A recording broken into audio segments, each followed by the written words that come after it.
In the last episode, we set up our Rust environment and ran a few simple experiments.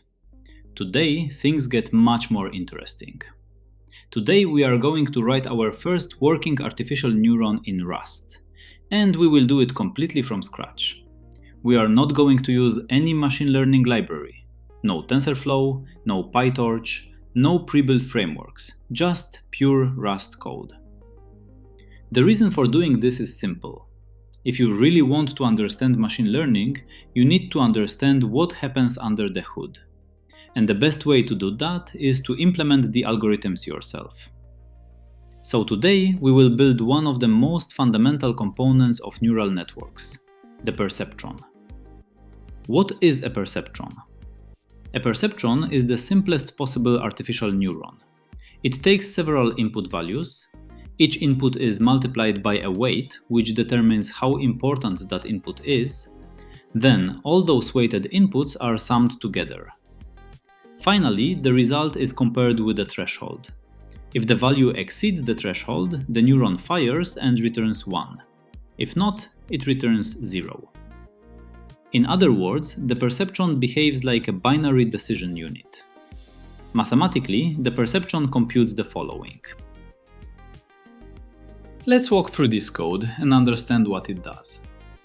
This program implements a very simple artificial neuron called a perceptron that behaves like a logical AND gate. Step function. First, we define the step function. This function acts as the activation function of the neuron. It receives a number and converts it into a binary output. If the value is greater than or equal to 0, the neuron fires and returns 1. Otherwise, it returns 0. So this function basically transforms a continuous value into a decision, true or false. The perceptron. Next, we define the perceptron itself. The perceptron takes two inputs, x and y. These represent the signals entering the neuron. Inside the function, we define three parameters. W1 and W2 are the weights of the inputs. Bias shifts the decision threshold of the neuron. The perceptron then calculates the weighted sum of the inputs. Each input is multiplied by its weight, and then the bias is added. Finally, this result is passed to the step activation function. This converts the numeric result into 0 or 1. The main function. Now, let's see how we test the neuron. Here, we define all possible combinations of two binary inputs. These correspond to the truth table of a logical gate. Then, we run the perceptron for each pair and print the result. What the program demonstrates. Because of the chosen weights and bias, this perceptron behaves exactly like an AND gate. It will output 1 only when both inputs are 1. Otherwise, it outputs 0. So with just a few lines of Rust code, we have implemented the basic building block of neural networks. This simple model is historically important, because modern deep learning systems are essentially large networks made of millions or billions of these neurons working together. In the previous example, we manually chose the weights for our perceptron.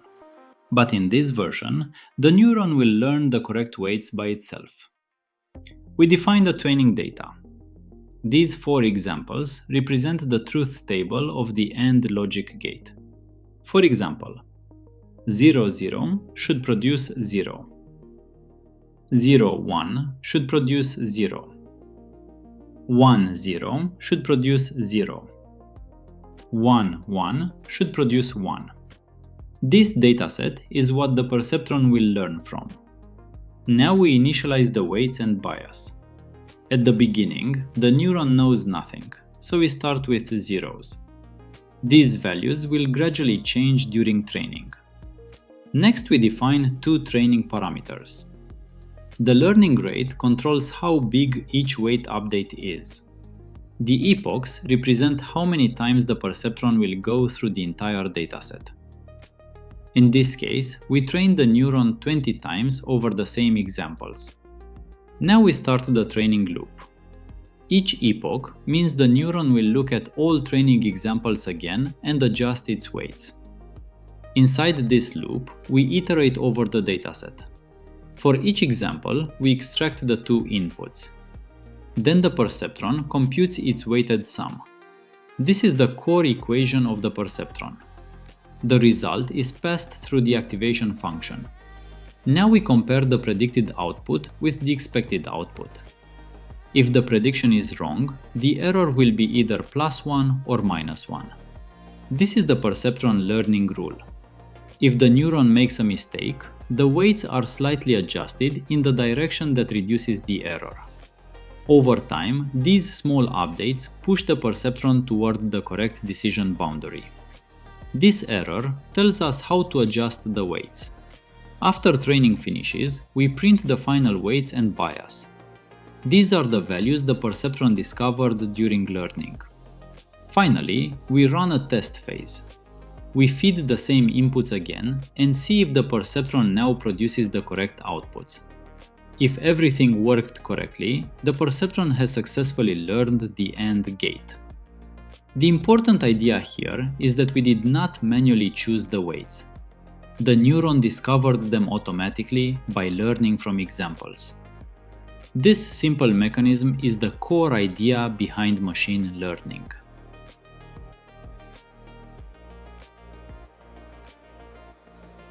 At the beginning, the perceptron doesn't know anything. All weights and the bias start at 0. During the first epochs, the neuron makes several wrong predictions. Every time it makes a mistake, it calculates an error and slightly adjusts the weights and the bias. The update rule is simple. The weights are moved in the direction that reduces the error. After a few epochs, something interesting happens. The perceptron stops making mistakes. From epoch 4 onward, every prediction is correct, which means the neuron has successfully learned the AND rule. The final parameters it discovered are weight 1 equals 0.20, weight 2 equals 0.10, bias equals -0.20. With these values, the perceptron can correctly classify all 4 possible inputs. So instead of programming the logic gate manually, the neuron learned it from examples. And this simple idea is the foundation of machine learning. I'll stop here for today and I'll see you in the next video.